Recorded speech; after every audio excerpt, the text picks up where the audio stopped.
Hello दोस्तों, beginners mind में आपका स्वागत है। और अभी हम स्टार्ट कर रहे हैं क्या Krishna Kanhai's the golden Krishna exhibition opens in Dubai current affairs. और this current affairs is from 1 June to 5th June. Today means first topic is Krishna Kanhai the Golden Krishnas exhibition opens in Dubai. Renowned Indian artist Krishna Kanhai unveiled his latest collection, the Golden Krishnas, in a grand opening ceremony on 31st May. The exhibition showcases Kanhai's exquisite new works centered around Lord Krishna. Japan-China defense ministers meet on sidelines of Shangri-La dialogue. Japanese Defense Minister Minoru Kihara and his Chinese counterpart Dong Jun held bilateral talks on Saturday 1 June on the sidelines of the Shangri-La dialogue in Singapore. Speaking to Dong during the meeting, Kihara addressed the security concern over China's increasing military activities in the sea and airspace surrounding Japan. River Sankoshi cleanup in Nepal removes 24,575 kg of plastic in 36 hours. Rivers running between different countries are a common concern as plastic pollution upstream adversely affects life downstream. Plastic pollution in rivers is a significant issue with far-reaching consequences affecting not only freshwater ecosystem throughout the countries where rivers meander but also marine life where the river drain into the ocean.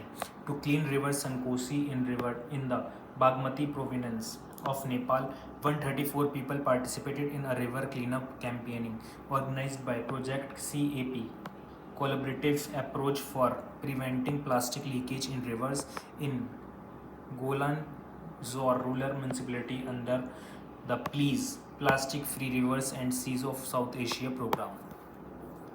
US shifts focus to China risk. Zelensky arrives at Shangri-La dialogue. US Defense Secretary Lloyd Austin tried to refocus attention on China's threat in the Asia-Pacific on Saturday, seeking to alleviate concern that conflicts in Ukraine and Gaza have distracted from America's security commitments in region. Just hours after Austin spoke at the annual Shangri-La dialogue, Ukrainian President Volodymyr Zelensky arrived in Singapore, where he will address delegates at the Security Forum on Sunday. IMD issued advisory to fishermen for rough weather conditions along southern Kerala coast, Lakshadweep. The Indian Meteorological Department (IMD) has issued an advisory to fishermen to prohibit fishing activities along the southern Kerala coast and Lakshadweep region following predictions of strong winds and severe weather conditions. China lands on moon's far side in sample retrieval mission. China landed an uncrewed spacecraft on the far side of the moon on Sunday to June, a landmark mission aiming to retrieve the world's first rock and soil samples from the dark lunar hemisphere, China's space agency said. FIFA World Cup qualifier India to face Kuwait at favored Salt Lake Stadium in Kolkata.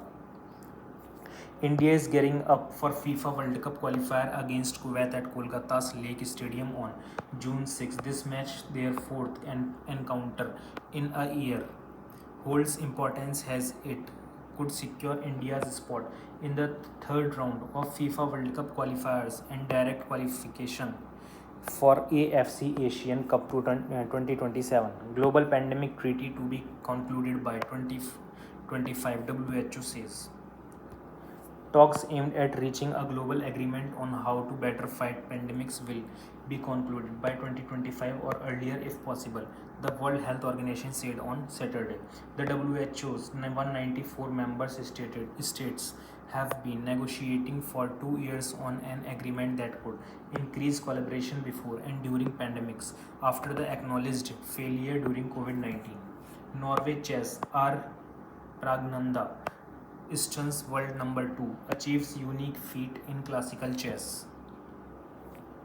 Indian teenage chess sensation R. Pragnanda made headlines in Norway chess competition by defeating world number 2 Fabiano Caruana in round 5 of the classical chess game on Saturday night. This victory follows his earlier win against world number 1 Magnus Carlsen in round 3, marking the first time he has defeated both top players in classical chess. His impressive performance has propelled him into the top 10 of the FIDE world ranking. China UAE ready to trade defense and security experiences. China and the United Arab Emirates have emphasized a readiness to exchange experience on defense and security, with a review to upgrading capacities of military personnel and security institutions in the both countries. China's foreign ministry said on Sunday. India sends 90 tons of medical supplies to Cuba. In a gesture of humanitarian aid, India has sent a shipment of approximately 90 tons of medical supplies to Cuba. The consignment, which departed from Mundra port on June 2, contains 9 different active pharmaceutical ingredients APIs produced in India. Biden's Gaza plan not a good deal, but Israel accepts it, said PM Netanyahu aide. An aide to Prime Minister Benjamin Netanyahu confirmed on Sunday that Israel had accepted a framework deal for winding down the Gaza war, now being advanced by US President Joe Biden, though he described it as flawed and in need of much more work. El Nino weather pattern likely to swing back to La Nina this year, UN Weather Agency. The El Nino weather pattern that can cause extreme events such as wildfires and tropical cyclones is forecast to swing back into generally cooler La Nina conditions later this year, the World Meteorological Organization WMO said on Monday. El Nino is a naturally occurring warming of ocean surface temperatures in the eastern and the central Pacific, while El Nina is characterized by cold ocean temperatures in the equatorial Pacific region and is linked to floods and droughts. US Indo-Pacific partners holding talks in Singapore on clean energy. The US-led Indo-Pacific Economic Framework is holding a ministerial meeting this week in Singapore, including major firms joining a clean economy investor forum to boost infrastructure and climate investment across the region. It marks the first in-person IPEF ministerial season since the substantial conclusion of negotiation for the IPEF Clean Economy Agreement and the Fair Economic Agreement in November in San Francisco. OPEC Plus expands OPEC Plus extends oil output cuts in 2025. OPEC agreed on Sunday to extend most of its deep oil output cuts well into 2025 as the group seeks to shore up the market amid tepid demand growth, high interest rates, and rising rival US production. Brent crude oil prices have been trading near $80 per barrel in recent days, below what many OPEC Plus members need to balance their budgets. Worries over slow demand growth in top oil importer China have weighed on prices alongside rising oil stocks in developed economies. All eyes on ANC as it discusses who to enlist to govern South Africa. South Africa was on tenterhooks on Monday for the African National Congress ANC to signal whom it will choose as a partner to govern the nation after it lost its majority in last election For the first time in 30 years of democracy, the ANC had comfortably won every precious election since the end of apartheid in 1994, but this time voters fear via joblessness, inequality, and ruling power blackouts gave its just 40%, 40.2% of the vote, down from 57.5% 5 years ago. National Coordination Committee begins work on world largest green storage plan. The National Level Coordination Committee (NLCC) for the world's largest green storage plan held its inaugural meeting at the Ministry of Corporation in New Delhi on Monday. The committee reviewed the implementation status of its pilot project initiated last year across 11 states. Department of School Education partners with National Book Trust to launch Rashtriya E-Pustakalaya.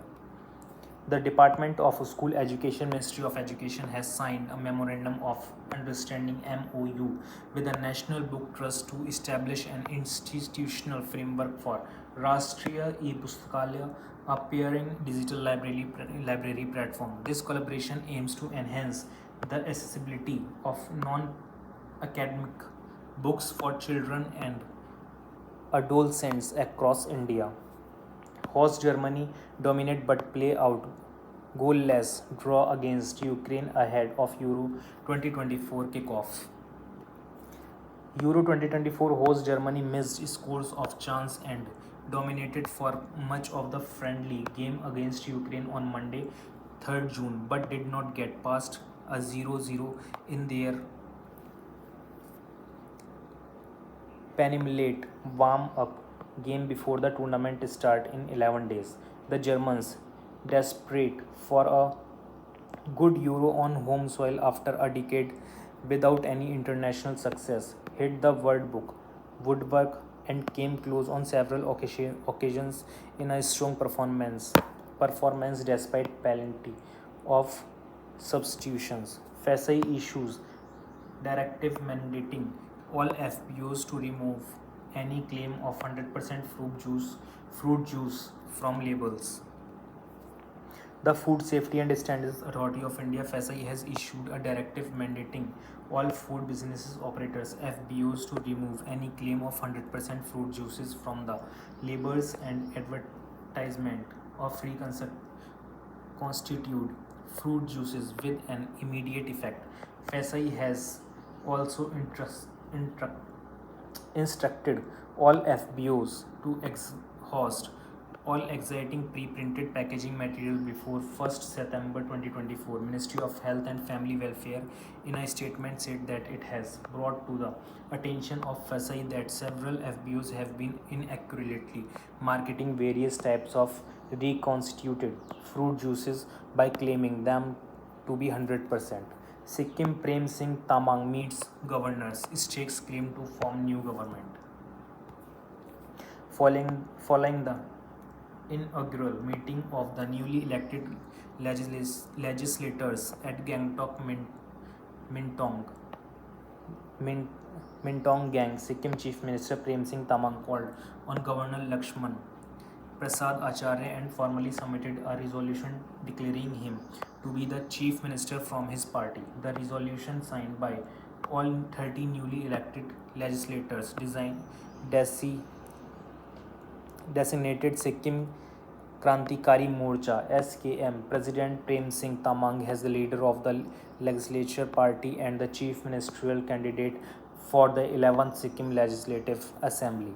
Norway chess R. Pragnanda Eastern World Champion Ding Liren. R. Pragnanda continued his winning streak by upsetting world champion Ding Liren in the Armageddon game at the Norway Chess Tournament. Pragnanda's victory came after he had already defeated higher-ranked players, including Magnus Carlsen and Fabiano Caruana earlier in the competition. Unprecedented moment in India's history. PM Modi expressed gratitude as NDA poised to form government. As counting continues for the 24 Lok Sabha elections and leads favoring the Bharatiya Janata Party led NDA over the opposition alliance. India Prime Minister Narendra Modi expressed gratitude to all workers of the party as the NDA alliance, led by the BJP, is poised to return to power at the center. In a post X on X, in a post on X, PM Modi said, "The people of the country have expressed their trust in the NDA for the third consecutive time. This this is an unprecedented moment in the history of India. I thank my family for their love and blessings. I assure the countrymen that to fulfill their aspiration, we will move toward with new energy, new enthusiasm, and new resolves." And current affairs is over. Thank you so much.